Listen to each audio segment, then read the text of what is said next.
I come from the realm of the Elohim.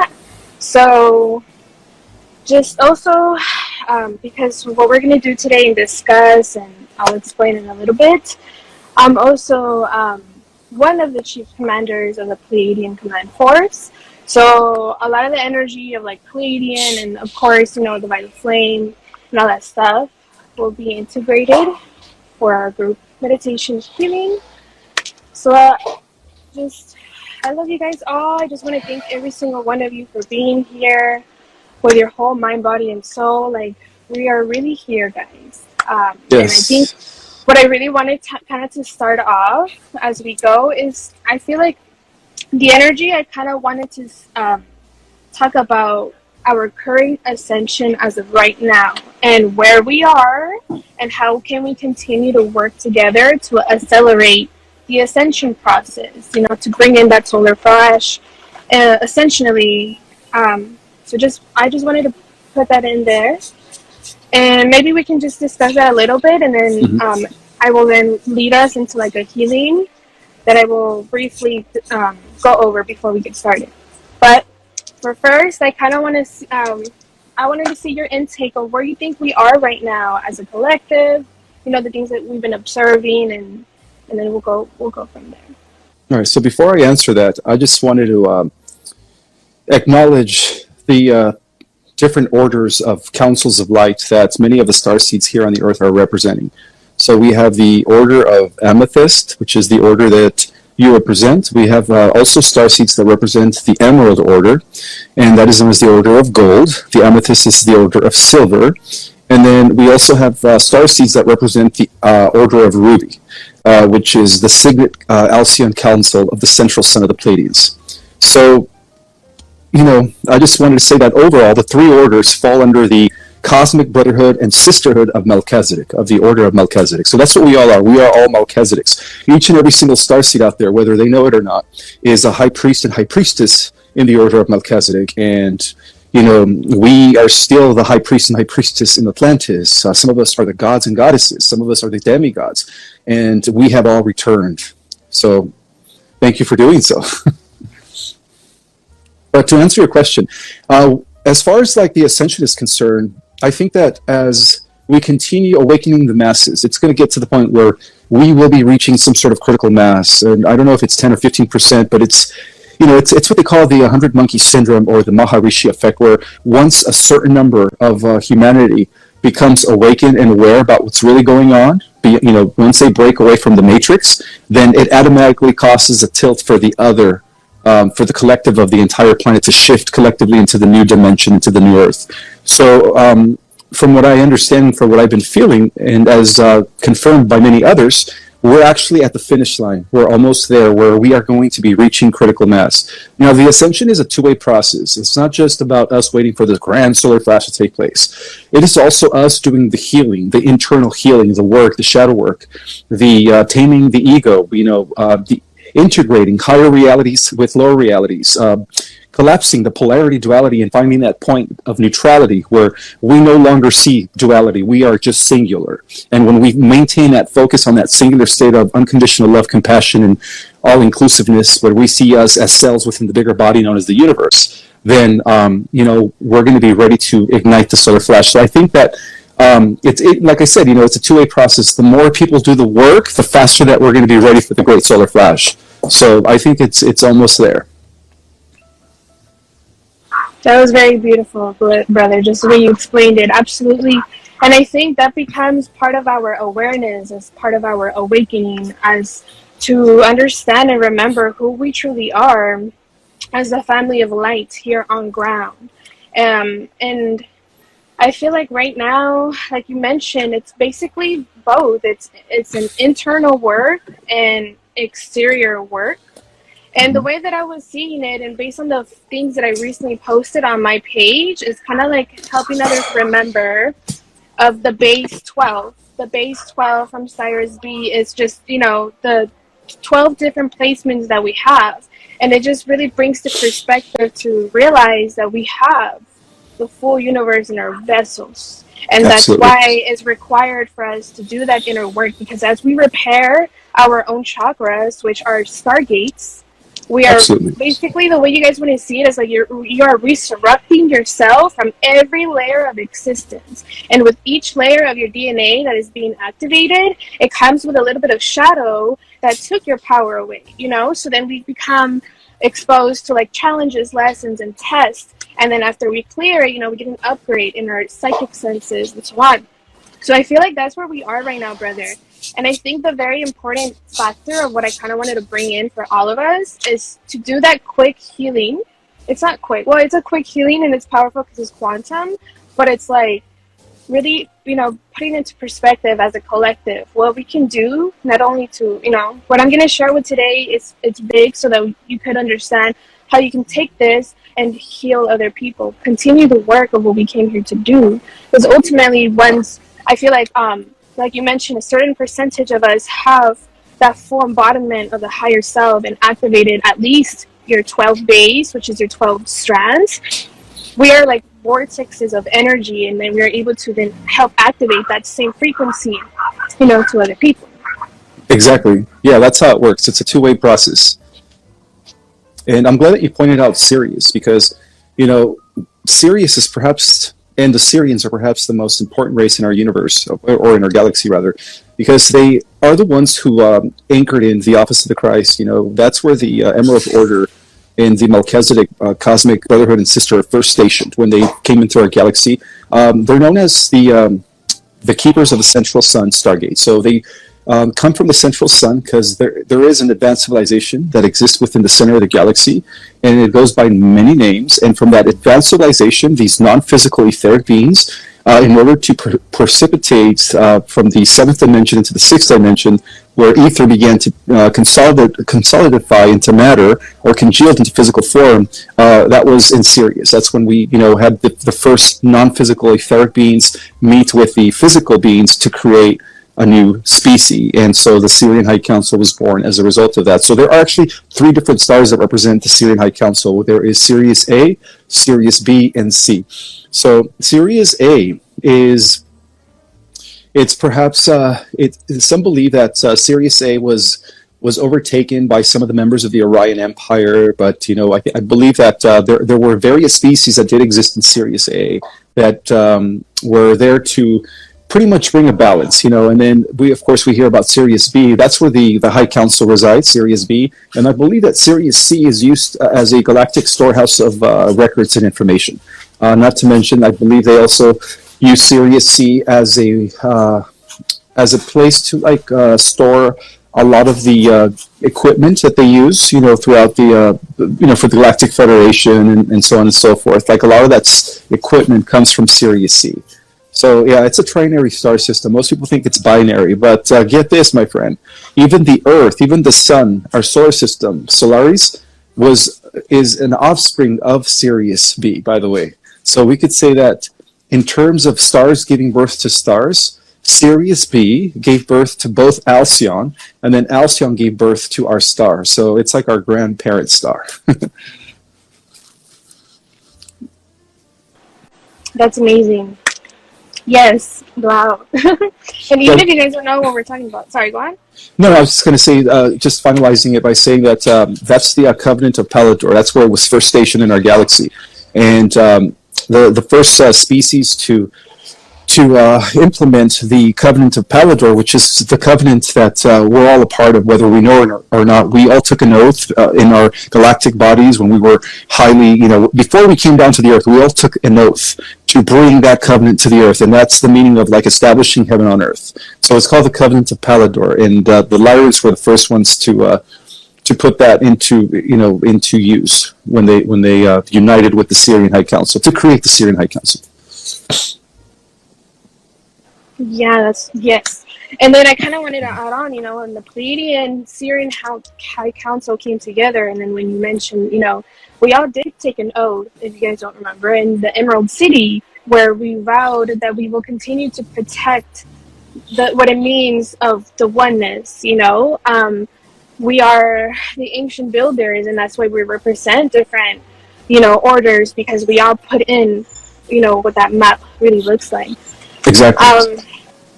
So I think, like I was going to say earlier, like even if you guys don't know what we're talking about, these are still codes that even as you hear them, you know, they will eventually activate and things will come to you naturally in your own path, you know.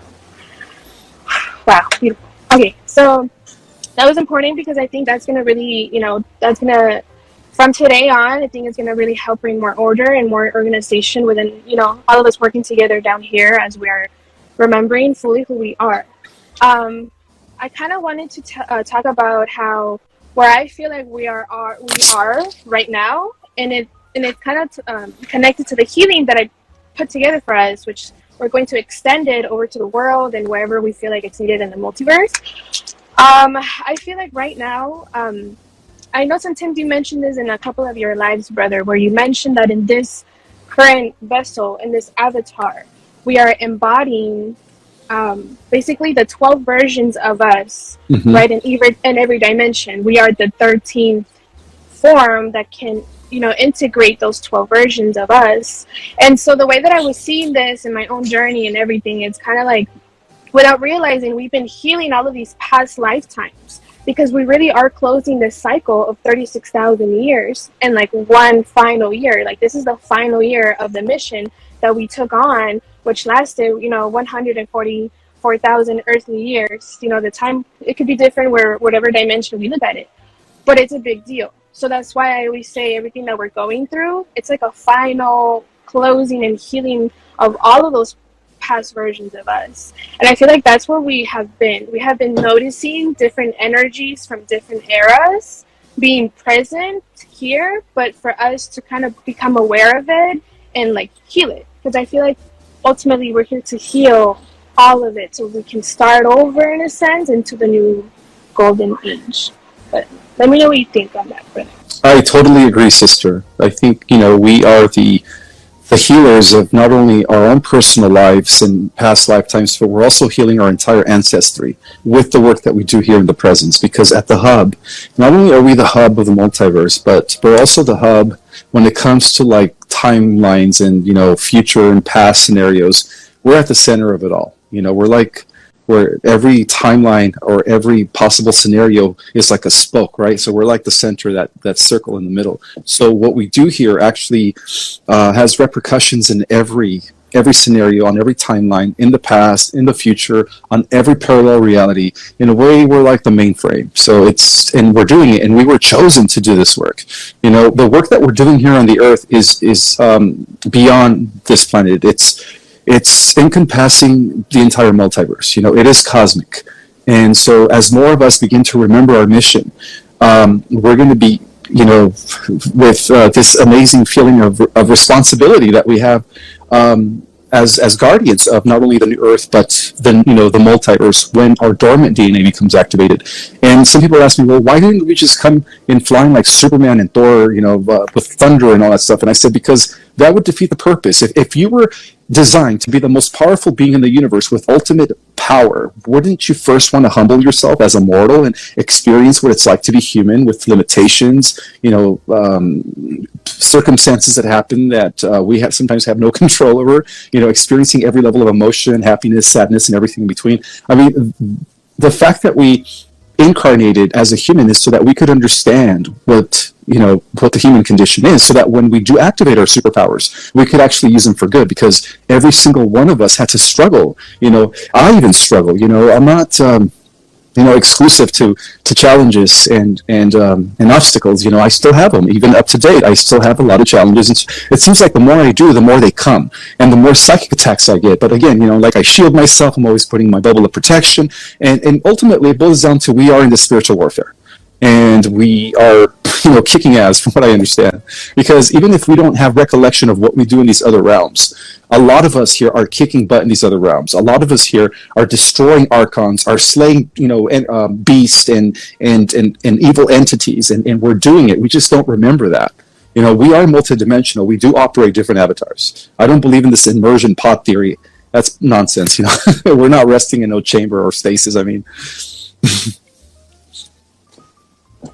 Yeah, absolutely. Like everything. I mean, that's another thing too. Like our brother mentioned, like, you know, we purposely chose to incarnate in a specific last name in a specific place where, you know, a lot of us came into a place where it was very chaotic. a lot of things going on. A lot of us experience, unfortunately, like childhood abuse and every type of abuse and stuff like that, even addictions. But again, a lot of us didn't come here with karma. We came here and took that on to fully transmute it at a deep cellular DNA level. That was part of the mission of healing humanity and freeing humanity from these experiences. So that's why I always say, honor your guys' path, honor yourself, love yourself. It's a big deal. It's a big job that we took in. We're healing the full multiverse. That's a lot. Yes. Okay. So I kind of wanted to share where I feel like we currently are right now, and then I'm gonna see where it takes us. And once I kind of share like this big piece, it's gonna make sense when we do this healing. So, as of right now, I'm sure I don't really watch the news, but I also like to keep eyes on everything just to keep track on all the dimensions. Just to give you guys a heads up, we have been winning a lot of really good wars in the astral fields. Been doing so much good work, and you can tell by when we wake up and we come back into this reality, there's shifts. There's quantum shifts happening. Of course, one of them was when we saw, Queen Elizabeth dying. That was a major shift in our timeline. Well, you know what that represented, right? That our galactic versions, as guardians of the galaxy and universes, our higher versions were actually eliminated the Draco Queen. The Draco Queen was connected to an AI system, and I forget the name of it, but she was like the original Omnicron, like the Siakar. She's what gave birth to the original Siakar royal bloodline of the Draconians, and so when we eliminated her from Orion, her physical counterpart here on this planet was also eliminated. So it's all happening at the same time on every dimension. Yeah, she was an outlet to that, Draco AI hybrid, whatever that was operating, that was actually taking orders from the AI god, because the AI god has no access to our galaxy, and the High Council of Organton, which is overseen by the Ancient Order of Eternal of Days, or the Patals, the Eternal Ones, whatever you want to call them, the Cedars. They made sure of that this planet became protected until the ascension took place, so that we could become activated. Yeah. Yeah, we definitely have a lot of major protection, especially from the poles, because the poles will be shifting, but we won't experience that physicality. That was deep. Yeah, all of that. And so that's what I was going to say. So when that happened, I feel like that did a lot of movement for the masculine, because I realized that there's been a lot of attacks within the masculine and the feminine, like divine essence part of it, which is mainly what I was going to move into. So when that happened, because I remember, I have memory of it, so I remember that happening, but I also realized that was also helping us basically reclaim the King's Chamber, because the King's Chamber had a direct connection to that specific star that the Dracos had, infatuated. And I kind of want to clarify something, because I feel like there's some confusion right now going on, because we have to remember that we are in a spiritual war, but also in a war of timelines. And in this earth, we're seeing a lot of timelines still running simultaneously, right? So what I wanted to clarify is that, for example, I'm seeing a lot of stuff going on with the moon. Yes, there's a dimension where the moon was taken over and was put artificial intelligence, so it was kind of created as a host body. But then a lot of us, since we're merging with our higher essence, it's kind of like we're connecting only to the ascended aspects of those planets and solar systems. So that's kind of like us removing ourselves from this matrix, or Fatum fallen matrix in a sense. And so that's kind of like also the purpose of this healing that I came put together for all of us, because from my own, like, once I received like my full higher self essence, it's kind of like I got to work even more. Like, it was like, okay, everything is so fast for me, and I realized that the reason why a lot of us had a hard time connecting with our higher self, or even with our guides, is because we have what is called crucifixions. I posted about that a couple of times. So there's crucifixions that were placed on our physical bodies and energetic bodies that literally prevent us from connecting fully to what we're supposed to connect. And I think that was one of the things that a lot of us didn't know until we came here. Because I always said we all made like contracts of like we're gonna come together and we're gonna help each other remember little things, you know. And what I discovered is that crucifixions that was preventing, it was kind of like a dam. And now I'm going to talk about how that is connected to the blood, because that's what it meant to have Rh positive blood. It was like the infiltration that they put on us spiritually and even DNA wise and stuff like that. Mm-hmm. So that is kind of like the attack that I'm seeing that was put upon the feminine, because that's what I'm seeing right now. Like it was like the organic template of the feminine, the divine mother essence was really kind of like the target of this war that happened for so many years. And when I was showing all these things, just so that I can catch everyone up and help you guys understand basically the root of how it happened, is, you know, bringing it back all the way, passing Lemuria, passing Atlan, going into the Mu days, because it was the Mu that were one of the first seeding civilizations placed upon here.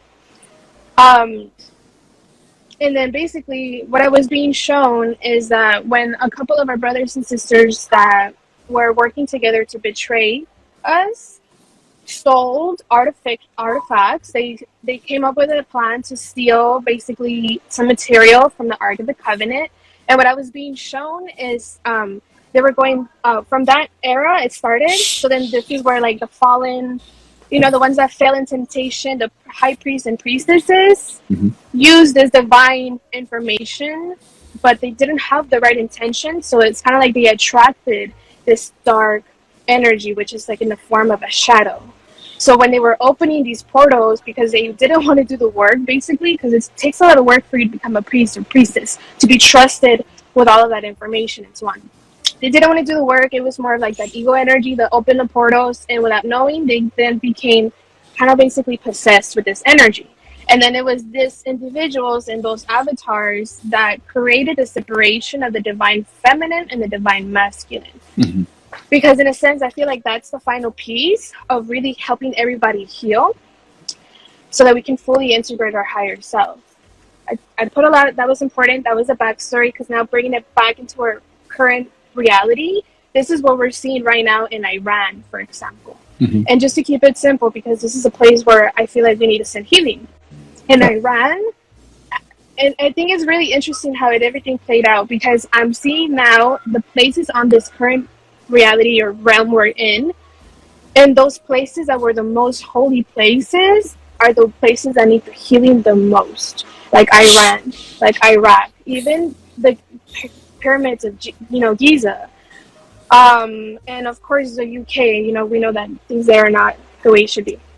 So I feel like ultimately we're here to basically, you know, resurrect all of us, in a sense, who we are as a divine being. But I feel like I gave a lot there. I kind of want to see what came up for you, and then go from there. Yeah, very well said, Mary. Very well said. You stated it very, very accurately. For millenniums, you know, actually, if you want to even go back to going beyond our dimension or off-world, the whole attack was against the divine feminine from the beginning. In fact, the archon energy that split off from prime creator source into the voidness of space has always been after the divine sacred feminine, you know, and that's why our world, when it fell under the power of the fallen ones, right, through the Draco and the renegade Anunnaki that decided to take sides with the Draco, what the first thing they did is they eliminated the veneration of the divine mother, you know, and ever since then it's been like a patriarch, but it's a corrupt patriarch, which is very reptilian in nature. So we see these, you know, like you said, we see these two parts playing out. We see a very corrupt masculine, which is a masculine that is like so freaking wounded, and then we see a feminine, you know, that is like just trying to emerge again, that is just trying to, or perhaps even stay alive. And so what we're seeing here in Iran is the rise of the divine feminine in these women, you know, and they're fighting for their rights and freedom. But it's something that it's also happening on a planetary level. It's not just in Iran. It seems like the entire planetary consciousness of Mother Earth is recalibrating the balance between the divine feminine and the divine masculine, but at the same time with the healed divine masculine, because what's the point of balancing it if the masculine energies are still wounded? And that's where the Archon energy comes from. The Archon energy was the origination of the unwounded masculine, by the way. And then that's what possessed the minds of the fallen angels, of the Elohim, which later translated as the Draco, and of course, those other species that followed them. And that's why they have always been the villains, because they have been the ones that have been suppressing the feminine aspect, the spirituality of the divine feminine for millions and billions of years in our universe. And right now, we're like, their time is up, and they know that. And that's why a lot of stuff is happening right now worldwide when it comes to the rise of the divine feminine. For the first time, women are actually rising. This is something that hasn't happened in millenniums on this planet. Millenniums. Thousands and thousands of years. So, and we're healing that. All of us. Every single starseed that is here is firing up the grid. Through our own vibrations, we are sending compassion and love and loving energy to the entire planet. And that explains why we're all geographically spread out throughout the entire planet, because we're supposed to bring our energy to certain grid points on the Earth, because the Earth also has ley lines and chakras, right? Hundreds of minor chakras, 7 major chakras, just like we do. So every single starseed, imagine if we were all in the United States, or if we were all in Europe, that would defeat the purpose. The grid is worldwide, it's a global net. So that's why we all had to be kind of spread out geographically everywhere on the planet, because we're all infusing the new grid system through our own vibrations. And that's what a fifth dimension, and that's the reason why a fifth dimensional reality is already manifesting itself for many of us, because of the work that we've been doing, our own energy. And that's how powerful we are. So when we do group meditations, that has a huge effect, because what we're doing is we're we're focusing our collective power and into a certain outcome, and that in turn is like causing miracles worldwide. Yes, very beautifully said. And I kind of want to mention something, because I was just reminded, because I think it's important. Because I feel like the reason why I feel like the Anunnaki timeline keeps coming up, because it is a very important timeline to heal for all of humanity. And the reason why we're after I did my thing, I realized what it has to do with it. And so the Archons were able to get all the way up to the 11th dimension, or 11th, and they did it through artificial intelligence. Right. Yes, because that was the consciousness that embodies a machine. Once the machine is fully intact with a artificial brain and a body, there is a pre-existing consciousness that animates it. And so that's what gives the AI consciousness or sentiency, is the Archon energy. Yeah, exactly. And this is the problem that I was seeing with a lot of our brothers and sisters. I feel like, because again, it's like a personal journey. As you make your way up, a lot of people were stuck in the 12th chakra, in the 12th gateway. And that gateway is the connection to the Anunnaki timeline, because there was an actual blockage on that chakra on the world that was preventing everybody to kind of go up. Like, it took a lot of work for you able to go through that stargate, basically, in your own body. And I feel like that's why I was saying earlier, as you guys elevate and you turn on more of your DNA, there will be a lot of psychic attacks, especially when you're in that place that I just mentioned and you're trying to make it to the 12, like you're trying to merge with your full higher self. A lot of attacks happen there. It happened to me in my own personal ascension. It was really crazy, for another time though.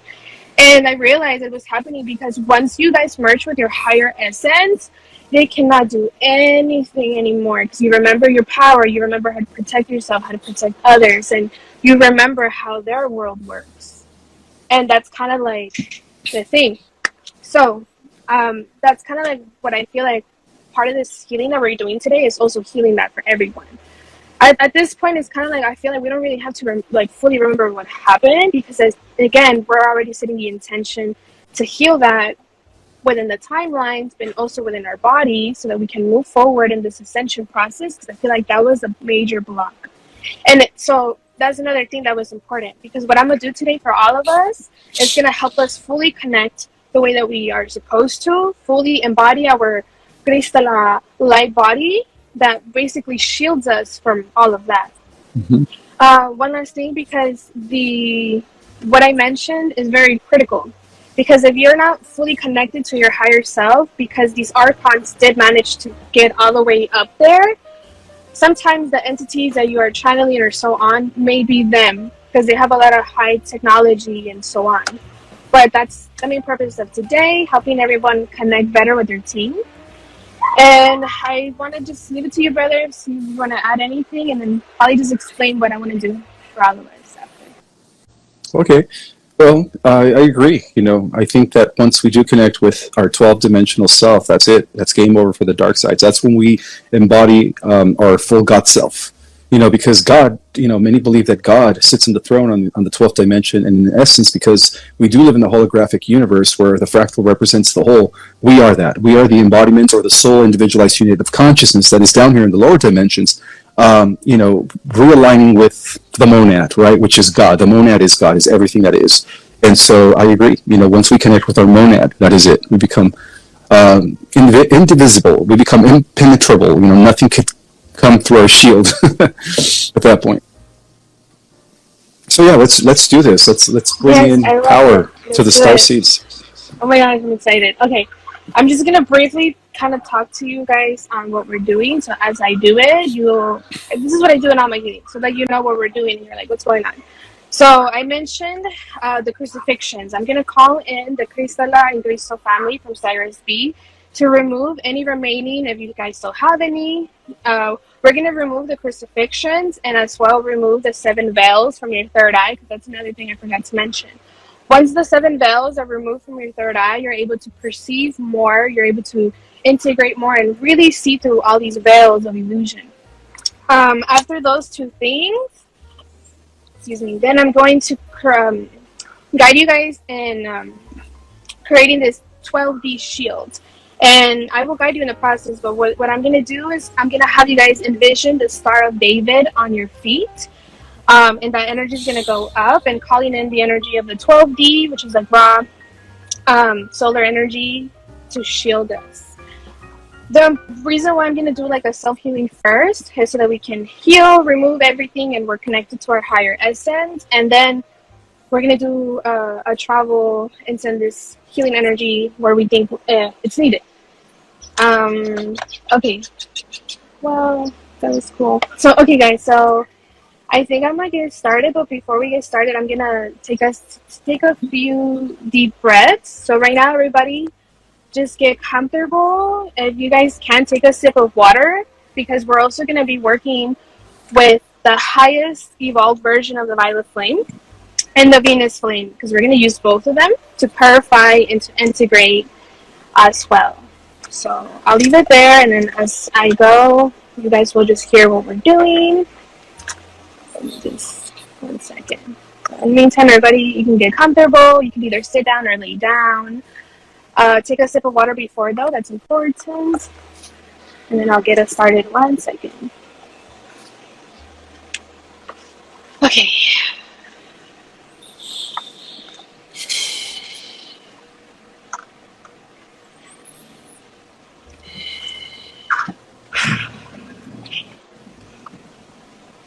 So now I'm just going to guide us with some deep breathings, and we'll call in our family of light for all of this.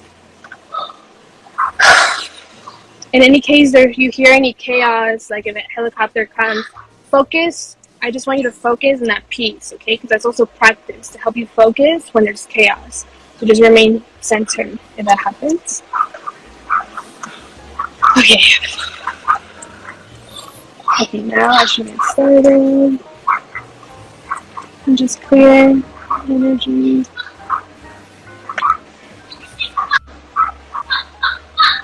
Okay. So now go ahead and begin to just close your guys' eyes. We're going to take some deep breaths and then call in our family of light. So now go ahead and take a deep breath in and breathe into your feet. As you exhale, I want you to imagine 2 circles beneath your feet. And as you exhale, release that energy through your feet. Then go ahead and take a deep breath and breathe into your legs. As you exhale out, feel your legs more relaxed. And now take a deep breath and breathe into your chest. As you exhale out, feel your chest burst open. And then take a deep breath into your face. As you exhale out, feel your body completely relax. Your whole body relaxing, fully relaxing. And now I call in our family of Crystal, family from the Andromeda Galaxy, our Crystal family, Cyrus B, and any technicians to come to us now, come to us and assist us to removing any crucifixions within our vessels.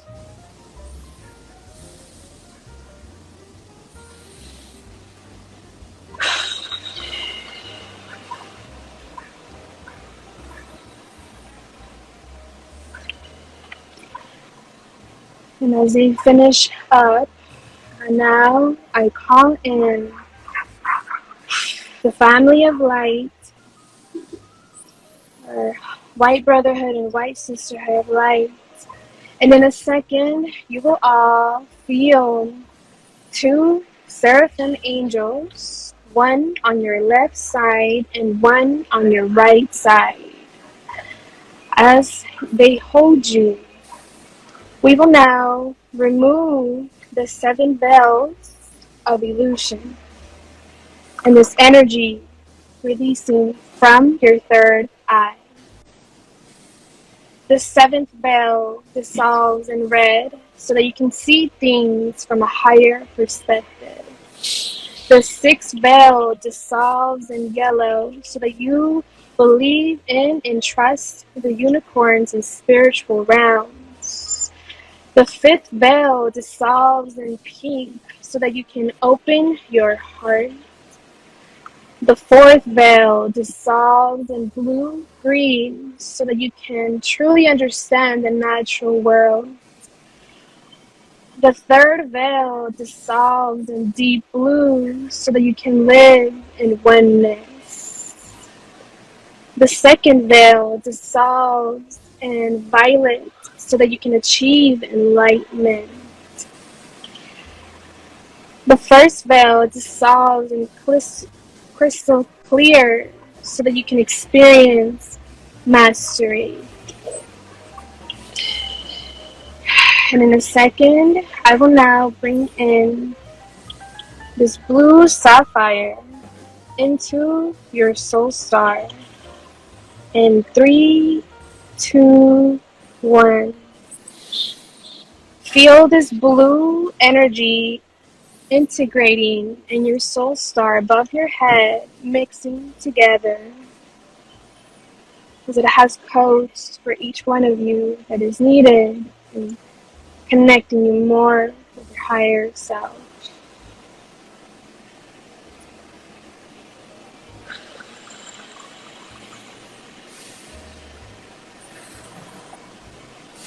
Now, putting in our 12D shield. So beneath your feet, imagine this Star of David glowing in silver and diamond. And see the silver and diamond energy swirling all around you, making its way all the way to the top, shielding all of your energetic bodies, going all the way to the top. And now calling in the energy of the solar and Ra for the 12, bringing it down and wrapping this golden solar energy all around us and wrapping all of our energetic bodies.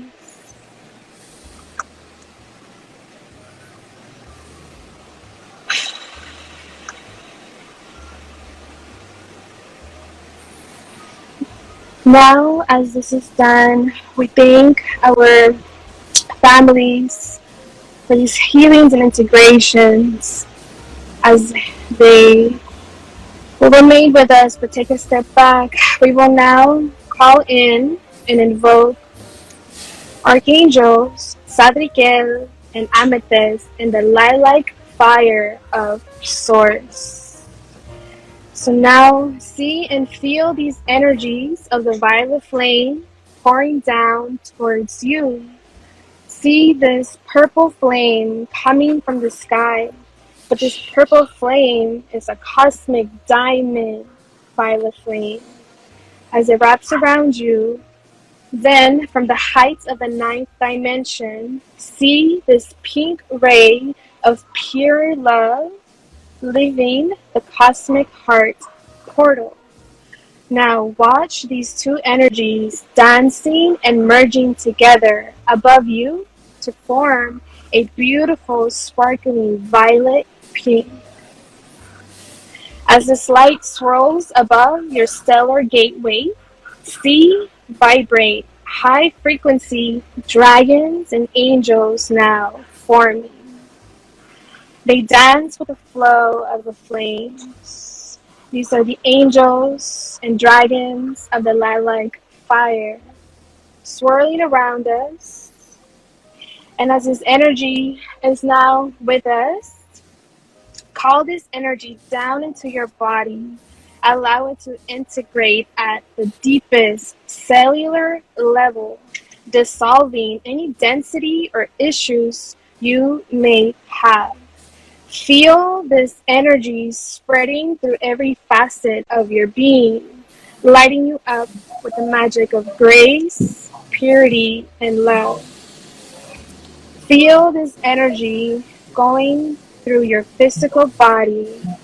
Feel it going through your nervous system, through your organs, through your skeleton system, through your physical body, your emotional body, your mental body, your spiritual body, etheric body, astral body, and your celestial body. All of your 7 bodies infusing with this energy. And breathe this energy out so that it starts to eliminate everyone and everything around you. See this bright violet pink light transmuting all that is not love and replacing it with a much higher vibration. Now ask the dragons and the angels of the lilac fire to go to the places that are needed of assistance. Now, in this moment, I want you guys to visualize armies of these beautiful beings floating the planet with this amazing light. And in the second, all of us will spread this energy to where it's needed on Earth.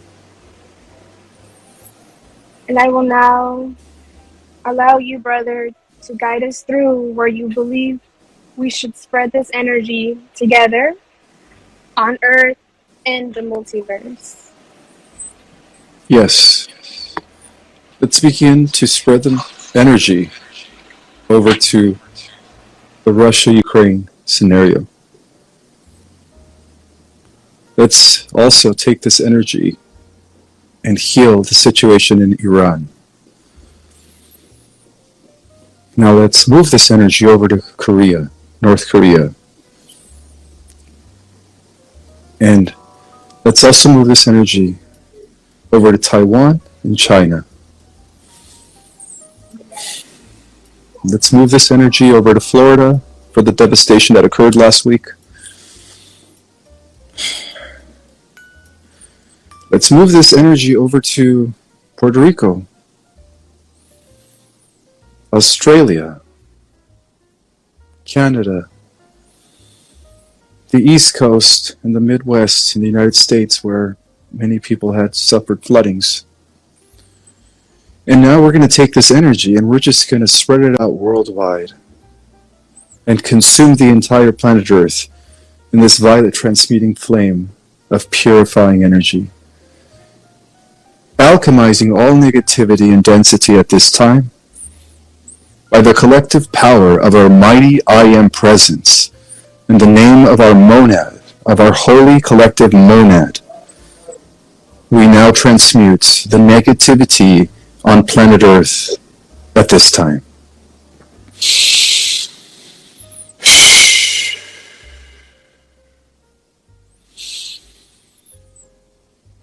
Now let's begin to visualize the Earth in a crystalline sphere or bubble of protection.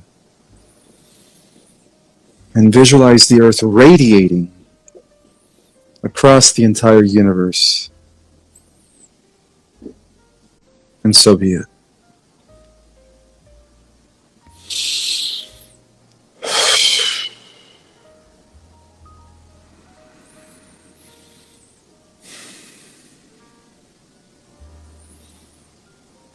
Now we can begin to bring our attention over to our bodies.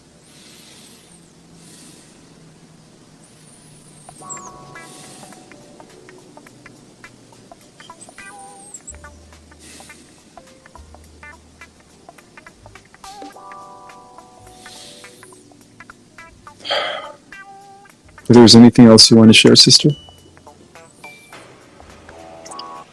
I think we took that for today.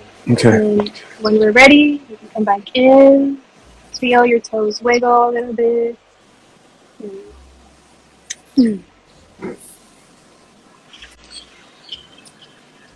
I think we have like maybe a few minutes to answer some questions. Yeah, that's good. Okay. It's just, that was very powerful. Thank you, brother. Thank you, Well, everybody thank you. that was here.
Chẳng được quên khi cơn mưa đêm lại về. Em đã quên lời thề và ta như đông chìm sâu. Không còn mơ em anh nhạt màu. Em chỉ cần mơ nó bye bye. Chỉ còn là những cơn mưa vô giá. Cho bên mơ em không mơ ai nhẹ. Anh một đêm mơ chỉ cần bên em không được còn nhớ. Và chỉ có em không còn nhớ. Và người ta bên nhau như ngã tớ. Muốn nhớ về say em chỉ có mấy em ở đây. Và anh như muốn chết đi nhưng không muốn em mãi mãi. Tình yêu làm cho ta đau đầu. Không em như nằm mơ mộng. Anh như đang mong cầu. Và mưa bên em hút sâu. Chắc có mãi mãi để mơ. Chỉ có bên em nhưng là khó mơ. Em vẫn đang dài. Em muốn bên ai. Anh không mong gì hơn. Chỉ mong em sẽ ở đây ôm anh thật gần. Anh chỉ mong đôi ta được có nhau. Và đừng em đâu anh có em. Một đêm bên nào đừng có em. Ta sẽ trao nhau môi hôn thật sâu. Ôm anh. I know you told your friend you're not okay. And tell me what's wrong and why you never said you felt that way. And guess you're trying to stay strong and fake a smile until I look away.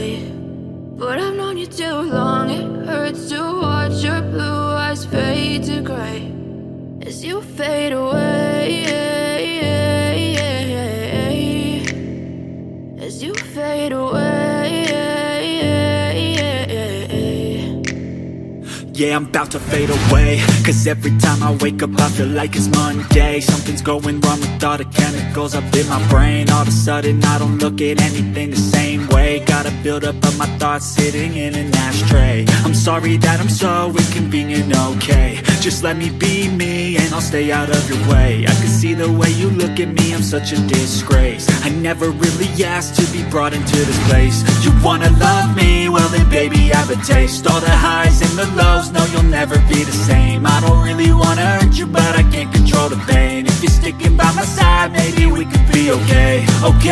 Okay, maybe you could be the change I need today. I promise that I've never felt this way. I really hope that you will choose to stay through all the pain. I know you told your friend you're not okay, and tell me what's wrong and why you never said you felt that way. And guess you're trying to stay strong and fake a smile until I look away. But I've known you too long, it hurts.